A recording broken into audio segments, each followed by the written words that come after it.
The unrelenting war between Russia and Ukraine has continued for over 3 years now. It has taken hundreds of thousands of lives, sent ripples through the world, and left a trail of environmental destruction in its wake. Yes, that last bit is the lesser talked about collateral damage of this war. During the first 2 years, the carbon emissions of the war were more than that of 175 countries. But the third year of the conflict has pushed this climate emergency to unprecedented levels. Over the past 12 months, the relentless fighting has caused 55 million tons of emissions, bringing the total to 230 million tons. Don't believe us? Take a look at this report. This is the Sviaty Hori National Park, or the Holy Mountains National Park. It's located along the chalk cliffs and steppe-like river terraces of Donetsk Oblast in eastern Ukraine. Once upon a time, it was called Donetsk, Switzerland, but that's not the case any longer.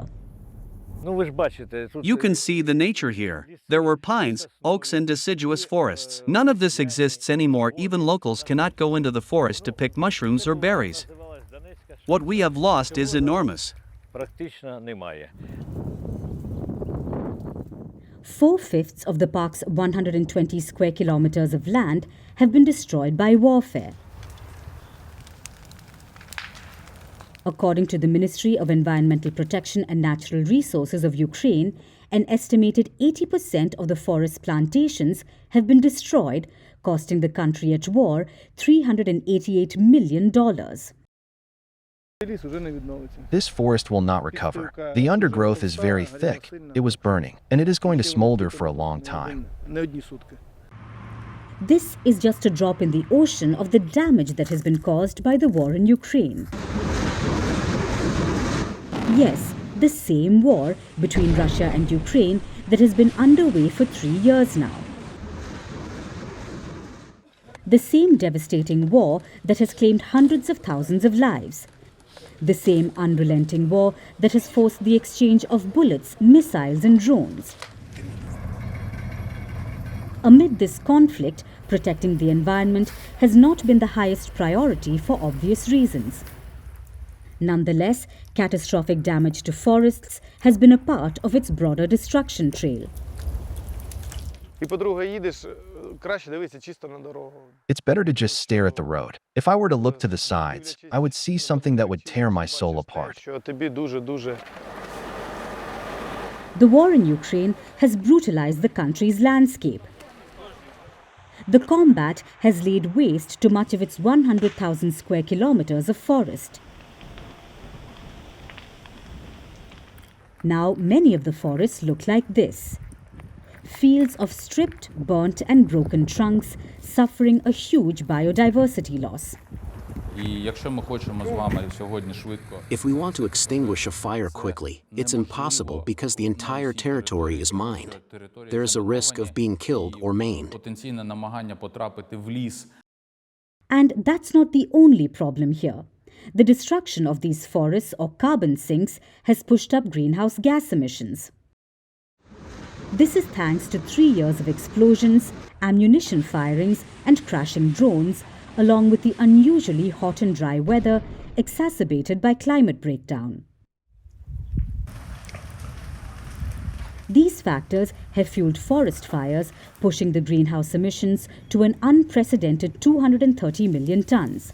To give you some context, that's the same as the annual emissions of Austria, Hungary, the Czech Republic and Slovakia combined.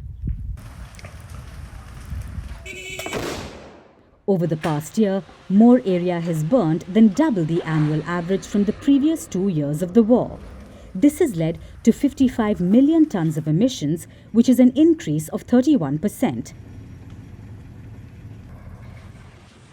This is concerning, but it's part of a larger trend, because the war in Ukraine is not the only conflict plaguing the world.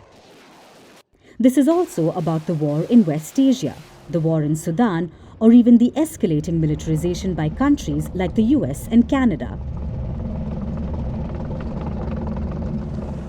After all, the global military industry is responsible for 5.5% of the world's emissions, and few may talk about it. But in this rapidly heating world with worsening climate disasters, as long as peace negotiations hang in the air, wars will continue to fuel escalating climate costs.